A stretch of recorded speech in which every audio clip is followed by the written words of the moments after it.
In Resident Evil 1, you will play as Jill Valentine, one of the 6 members of the STARS Alpha team that is sent to look for Bravo team after they went missing while investigating the recent cannibal murders around the area. Luckily for the team, this search doesn't last too long because while flying over the woods of Raccoon City, Alpha team is able to see a wreckage, and when they get near it, they find out that it's the helicopter of Bravo team, and inside it, they find the body of Kevin, the pilot of Bravo team, who seems to have been attacked by something.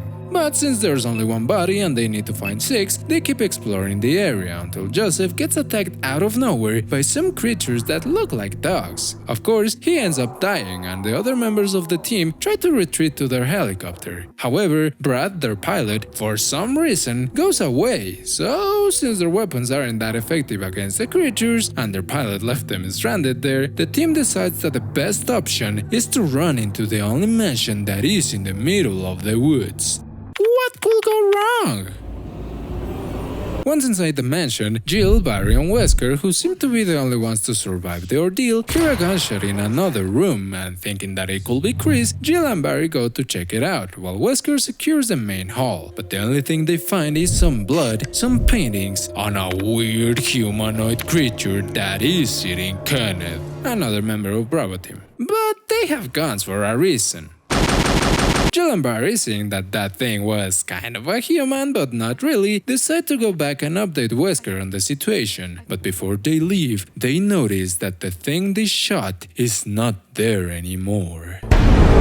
Anyways, Jill and Barry go to see Wesker, but surprise surprise, he isn't there. So both of them start looking for him, and after realizing that, yep, he isn't there, they decide that the best option in an unknown mansion full of monsters is to split. So, Jill and Barry go their separate ways, and Jill then uses the head of an arrow to open a secret entrance where she discovers 4 face sculptures, a hanging coffin, and a book with a key. So...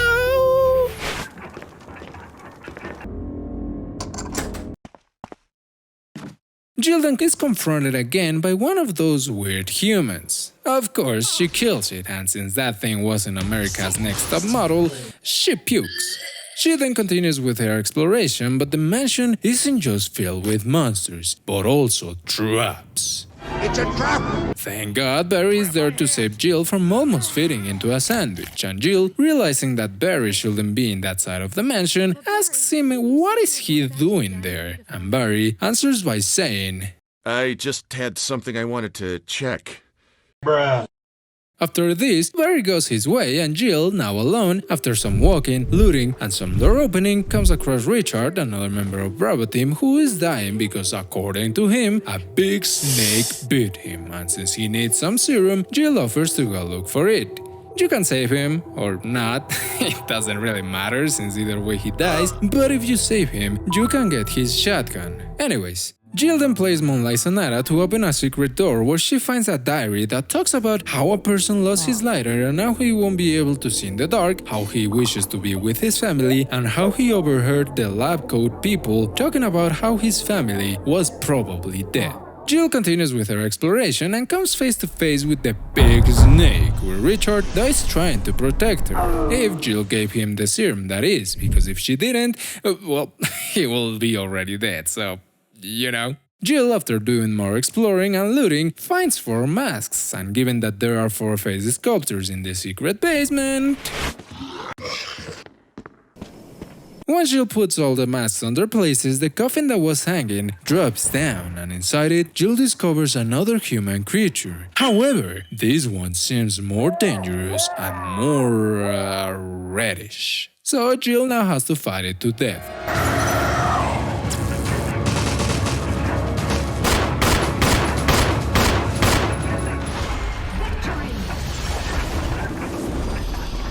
After this epic fight, she looks inside the coffin and finds a weird emblem that she uses to gain access to the courtyard of the mansion. And here, Jill gets a call from Barry, who tells her that no one should go to the forest that is outside the mansion since there's a monster in chains that is immortal or something. Of course, Jill goes to the forest outside the mansion, and after hearing a weird moan and entering a cabin that seems to be occupied by something, she finds a crank, a family picture, and a journal that talks about mom and dad attaching? What? Something red and slimy? Mommy's screaming? I miss you. Oh, it's a kid. And hey, at least there's no monster. Maybe Barry was just going. Jill then wakes up and sees the creature getting closer and closer, so she starts blasting. You know, just to check if the immortality thing was a fact. And turns out it is, so she runs away and goes to the other side of the courtyard where she gets another call, but this time is from Brad, who is trying to reach any survivor. Sadly, Jill's radio is broken, so she continues exploring, cranking and walking until she reaches another building where she encounters more undead cannibals, a Cthulhu tentacle, I think. Here she also hears Barry talking with someone about a deal destroying stores and his family. So Jill confronts him about this and he tells her that he was just talking with himself. Jill, of course, believes him.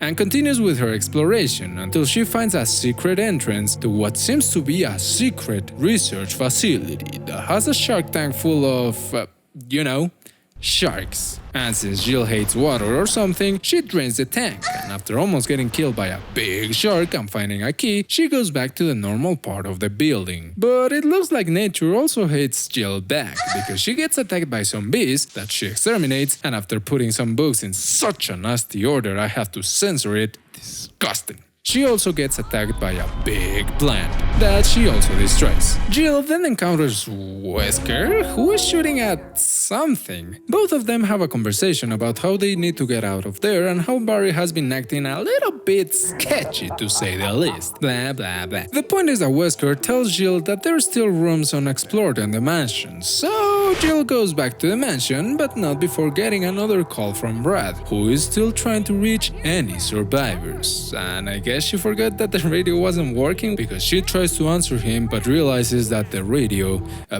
it's still not working. Anyways, once she arrives at the mansion, Jill gets attacked by some, bipedal frogs that are harder, better, faster, stronger than the other creatures she had to fight, although she's still able to come out victorious, and after more exploring, more door opening, more shooting, and more puzzle solving, Jill finds a book and more parts of the diary, where the guy talks about how he can't get out of the mansion because of all the traps, how he hopes his wife Jessica and his daughter Lisa can forgive him, and how he can hide in a secret room behind a painting that no one knows about. Oh yeah, and he also talks about the grave with his name engraved on it. You know, normal stuff. Jill, after all of this, finally has to face the big snake that killed Richard in such an epic fight. This should have been DLC. God damn it, is this the new John Wick? Following this fight, Jill finds another book, a battery, and also a mail that is addressed to the chief of security that talks about how X Day is coming and how he has to follow the procedures listed there, which are to lure their stars, those stars, to the mansion and obtain the combat data of the bioorganic weapons, then collect 2 samples of each BOW and dispose of the tyrant, and last but not least, dispose of all the personnel and test animals of the facility and disguise their deaths as an accident. And oh my god, this was written by Umbrella. What? Jill then keeps walking, looting and surviving until she finds a jewelry box that has a key that opens the study room, where she finds another emblem that looks like the one she found in the coffin, although this one seems to be missing something. Because of this, she decides to go back to the courtyard, and after using the battery she found, she discovers a secret passage that is behind the waterfall, which leads her into a mine. Here, Jill comes across Enrico, the leader of Bravo team, who tells her that there's a traitor inside the stars who sold them to Umbrella. But before he can finish giving her all the information, some mysterious figure kills her. But who could it be? Could it be Chris, the guy that hasn't been seen for the whole game? Or could it be Brad, the guy that has been acting a little bit sketchy from the beginning? Or, hear me out, could it be Wesker, the guy that looks like an asshole and is still wearing dark glasses even though the place is already dark? It's hard to tell. So since Enrico is dead, Jill keeps exploring the mine, and after some cranking, some shooting, some jumping, and some puzzle solving? No, get the camera! Jill is able to fix the elevator, and after Barry catches up with her, both of them go down to another part of the mine, and here Barry hears something and tells Jill to go check it out while he secures the area. Of what, you may ask? I don't know, man, shut up. The point is that Jill, after encountering the creature of the cabin once again, goes back to the elevator. But oh my god, Barry left her! How, who, ha, wha? So she now has to find another way to go back, and she does, by going through what seems to be the creature's lair, which has some handmade dolls, a bed, a mirror, and a jewelry box. Obviously, since that thing doesn't look like the type that likes to wear jewelry, Jill steals a box, and inside it, she finds the missing part of the emblem. And also a note that talks about how George was terminated, Jessica was administered with the type A virus, but the fusion was negative, so she was disposed of, and how Lisa, who was administered with the type B virus, had a positive but delayed fusion. Whatever, the good thing is that that lair is connected with the cabin, so Jill is able to escape from there and goes back to the mansion. And using the two now complete emblems, Jill enters the secret room that was behind the stairways of the main hall, where she hears the creature of the cabin moan and finds what seems to be a crypt with a coffin in the middle of it. Oh yeah, and Barry's here too. And remember that he left Jill to die in the mine? Well, since she is still alive, he tries to kill her with his gun. But you know, Jill is not that dumb and sees it coming from a mile away. So she disarms him, asks him why he did that, and he's like, oh my god, I didn't mean to, it was just a prank, bro. But before he spills all the beans, they get interrupted by the creature of the cabin who doesn't look that happy, and after Jill gives Barry his gun back, or not, and after Jill pushes some rocks, the coffin opens up, the creature grabs a skull and kills herself? And inside this coffin, Jill finds another letter that is addressed to Lisa, that in short says how Jessica, her mom, is getting worse and worse after all those shots she has been getting, and how she has a plan to escape from there. So yeah, that thing was Lisa, and I guess that was her mom's set? Jill then has a conversation with Barry, if she was able to keep him alive, who tells her that the creature might not be dead yet and that he is going to secure that area while she keeps exploring. Yeah, okay, let's just forget about the fact that he almost killed you, Jill. Don't worry about it. So Jill keeps exploring and arrives at another part of the courtyard, and remember the books she found in the mansion? Well, inside them, she finds some medals that she uses in the fountain to activate a secret entrance. And guess what? It's a secret lab! Here, Jill finds out that Umbrella was just using the mansion as a cover-up for their secret lab, where they were trying to create BOWs using the progenitor virus, which led to the creation of the T virus. But something went horribly wrong, and what was supposed to be a controlled research became a nightmare. But that's not all, because while looking at some pictures, she also finds out that Wesker is not only part of Umbrella, but also a scientist that helped in the creation of the virus. Jill then reactivates the power of the place and goes up an elevator that takes her to another lab section, where she encounters the traitor of Wesker, who tells Jill that Brad wasn't really a traitor, or, well, not a willing one, and that Umbrella was the one that wanted the stars to disappear. The real objective of Wesker? Activate the Tyrant Project.